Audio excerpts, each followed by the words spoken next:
मैं इसी बात पर इक्तिफा करते हुए एंड कर रहा हूँ कि हाज़रीन मुकर्रम, मैं सिर्फ ये कहना चाह रहा हूँ कि हुज़ूर फरीद मिल्लत डॉक्टर फरीदुद्दीन कादरी रहमतुल्लाहि ताला अलैहि ने जो अपना सब कुछ कुर्बान करके और तरबियत का हक अदा करके हमें एक पैकर अता किया है ना, हमें उस पैकर हुस्न की अहमियत को समझना होगा।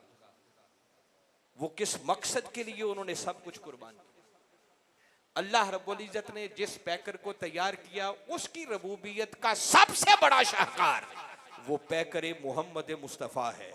और मैं जिम्मेदारी से शरह सदर के साथ सोच समझ के जुमला कह रहा हूं, जिस तरह अल्लाह की रबूबियत का शाहकार पैकर मोहम्मद मुस्तफ़ा है बिला तशबीह बिला मिसाल, उसी तरह हजूर फरीद मिल्लत डॉक्टर फरीदुद्दीन कादरी रहमतुल्लाहि ताला अलैहि की रबूबियत का शाहकार वो पैकर शेखुल इस्लाम डॉक्टर मोहम्मद ताहिरुल कादरी। परेशानी की जरूरत नहीं, ये रबूबियत का लफ्ज अल्लाह के लिए भी इस्तेमाल होता है और वालिदैन के लिए भी इस्तेमाल होता है। वालिदैन को भी रब कहते हैं, याद रखें। ये सूरह बनी इसराइल की आयत है। आप एक दुआ करते हैं ना, रब्बिरहमहुमा कमा रब्बयानी सगीरा, मौला मेरे वालिदैन पर रहम फरमा जिस तरह उन्होंने बचपन में मेरी रबूबियत का फरीदा अदा किया, जिस तरह उन्होंने मेरी तरबियत की, मेरी परवरिश की, मुझे पाला, मेरी रबूबियत का हक अदा किया, अब तू उसी तरह उन पर रहम के दरवाजे खोल। वो रब अपनी शान के लायक है और वालिदैन की रबूबियत वो उनकी शान के लायक है। तो खुदा की रबूबियत का शाहकार वो पैकरे मोहम्मद मुस्तफा है और फरीद मिल्लत की रबूबियत का शाहकार किबला हुजूर शेखुल इस्लाम डॉक्टर मोहम्मद ताहिरुल कादरी।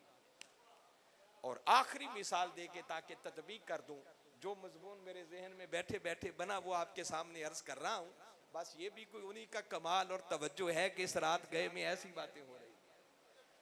अल्लाह रब्बुल इज्जत ने जिस पैकर को तैयार किया ना, क्यों भेजा?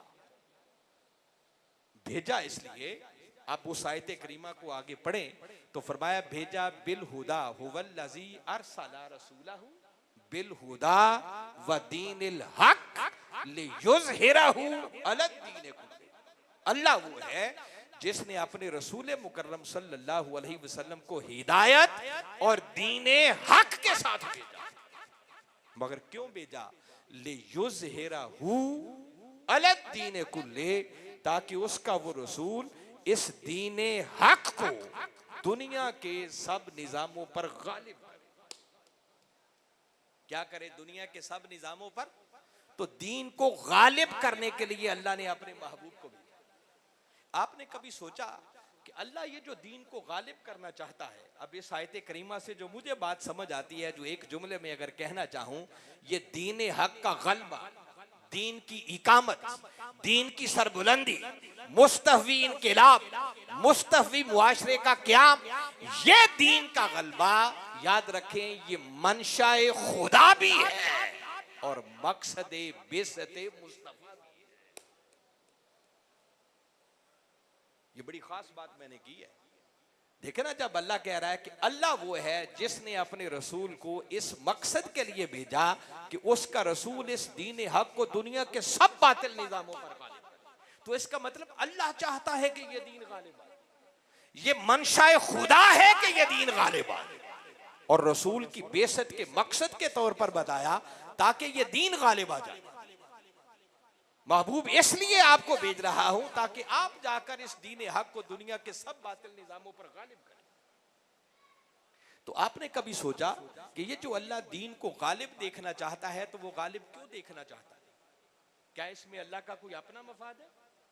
वो हमारी तरह के मफादात से बहुत बुलंद है। तो वो इस दीन को क्यों गालिब देखना चाह रहा है? मैं आखिरी बड़ी जोरदार बातें कहना चाह रहा हूं, जो हुजूर फरीद मिल्लत ने तरबियत करके हमें पैकर दिया, वो क्यों दिया है और आज हमारा फर्ज क्या बनता है, ये बात अर्ज करना चाह रहा हूं। अल्लाह दीन को इसलिए गालिब करना चाह रहा है। अब इसके लिए दीन को एक जुमले में समझे। दीन क्या है? दीन से मुराद दीन इस्लाम है। इन्न दीना इंदल्लाहिल इस्लाम, कि अल्लाह के नजदीक दीन सिर्फ इस्लाम ही है। और इस्लाम क्या है? ये जुमला जिंदगी में कभी ना कभी आपने जरूर सुना होगा कि इस्लाम एक मुकम्मल ज़ाब्ताए हयात है। अल्लाह ने हम इंसानों को जिंदगी गुजारने के लिए जो निज़ाम अता किया है, जो दस्तूर अता किया है, जो डिसिप्लिन अता किया है, उसका नाम है दीन इस्लाम। ये किसने अता किया है? अल्लाह ने। वो इस दीन को गालिब देखना चाहता है। क्यों गालिब देखना चाहता है? उसमें भला मफाद कोई अल्लाह का नहीं है, उसे हमारा भला, हमारा मुफाद अजीज है। हमारा मुफाद क्यों अजीज है? वो दीन इस्लाम उसने हमें अता किया है। अब अल्लाह है हमारा खालिक, उसने हमें बनाया है और उससे बेहतर कोई नहीं जानता कि मेरे बनाए हुए इंसान की कामयाबी का राज किस सिस्टम में है। मैं अगर सादा सी मिसाल दूं, देखिए ना, जैसे ये मोबाइल टेलीफोन है, जब आप ये नया बाजार से खरीदते हैं डब्बा पैक मोबाइल, तो जब डब्बा घर आके खोलते हैं ना, उसमें से एक छोटा सा किताबचा भी निकलता है। हम पढ़ने की जहमत कम करते हैं, मगर हर फैक्ट्री ने साथ एक किताबचा भी दिया होता है। चूंकि इसके बनाने वाली वो फैक्ट्री या जो फर्म या जो कंपनी भी होती है, उन्होंने इस मोबाइल सेट को बनाया होता है, तो वो उस किताबचे के अंदर एक पूरा डिसिप्लिन, पूरा निज़ाम देते हैं कि चूंकि हमारी बनाई हुई डिवाइस है, अगर हमारे बताए हुए ज़ाब्ते के मुताबिक इसे इस्तेमाल करोगे तो इसकी परफॉर्मेंस बड़ी अच्छी होगी। उन्होंने ये समझाया हुआ। तो हमारा खालिक कौन है? अल्लाह। सादा लफ्जों में कहें तो यूं कहें कि हम अल्लाह की डिवाइस हैं, उसके तैयार करते हैं, उसकी मखलूक हैं। अल्लाह हमारा खालिक है, उसने हमें बनाया है। तो जब बनाने वाला वो है, तो उससे बेहतर कोई नहीं जानता कि मेरे बनाए हुए इंसान की कामयाबी का राज किस सिस्टम में है। वो सिस्टम उसने जो जिंदगी गुजारने के लिए हमें दिया है, उसको कहते हैं दीन हक, दीन इस्लाम। वो हमारे मफाद की खातिर चाहता है कि अगर दुनिया के बातिल निजामों पर मेरा दिया हुआ ये निजाम, ये सिस्टम गालिब आ जाए, तो मेरे बंदों को मेरे दिए हुए सिस्टम के मुताबिक जिंदगी गुजारने का मौका मिलेगा। और जब ये इसके मुताबिक जिंदगी गुजारेंगे तो इनकी दुनिया भी संवरेगी और इनकी आखिरत भी संवरेगी। कामयाबी हमारी मकसूद थी। ताजदार कायनात सल्लल्लाहु अलैहि वसल्लम तशरीफ लाए, आपने दावत दी, एक तहरीक शुरू हुई, सहाबाए किराम ने आपकी दावत पर लब्बैक कहा, कुर्बानियों की तारीख रकम हुई और वो वक्त आया जब 8 हिजरी में कमली वाले आका सल्लल्लाहु अलैहि वसल्लम फातिहाना शान के साथ मक्का की सरजमीन में दाखिल हुए और अल्लाह ने जिस दीन को गालिब करने के लिए भेजा था, आपने एक मर्तबा वो दीन सब बातिल निजामों पर गालिब करके दिखा। फिर 14 सदियों की तारीख बताती है कि उस दीन पर कई मर्तबा जवाल आया, और जब भी जवाल आया तो अल्लाह ने अपने महबूब मुकर्रम सल्लल्लाहु अलैहि वसल्लम की उम्मत में किसी ना किसी मर्दे कलंदर को भेजा, जिसने फिर आका की सीरत तैयबा पर अमल करते हुए अपनी एक तहरीक बनाई, लोगों को मिलाया और आका के नक्शे कदम पर चलते हुए दीन पर आने वाले जवाल को फिर से उरूज में बदल कर दिखाया। आज जिस दौर से हम गुजर रहे हैं, इसमें रत्ती बराबर शक की कोई गुंजाइश नहीं है कि दीन पर फिर जवाल है। और इस वक्त दीन पर आने वाले इस जवाल को खत्म करने के लिए कुर्बान जाए हुजूर फरीद मिल्लत डॉक्टर फरीदुद्दीन कादरी रहमतुल्लाहि ताला अलैहि की निगाहे बसीरत, जिन्होंने उस वक्त देखा, इस दर्द को महसूस किया और फिर रात के पिछले पहर हरमे पाक के अंदर मकामे मुल्तजम पर खड़े होकर खाना काबा के गिलाफ को थाम कर अल्लाह के हुजूर एक दुआ की कि मौला एक ऐसा बेटा अता कर जो तेरे महबूब के लाए हुए दीन की ऐसी खिदमत करे कि दीन का झंडा फिर पूरी दुनिया पर लहराए। ये बात मालूम है, अल्लाह ने अपने महबूब को भेजा तो इसी दीन की सरबलंदी के लिए, और फरीदुद्दीन कादरी रहमतुल्लाहि ताला अलैहि ने अपनी सारी ख्वाहिशों को एक तरफ रखते हुए रब की बारगाह में झोली फैलाई तो एक बेटा तलब किया ताकि मौला तेरे महबूब के लाए हुए दीन की वो ऐसी नौकरी करे कि दीन का झंडा फिर पूरी दुनिया पर लहराए।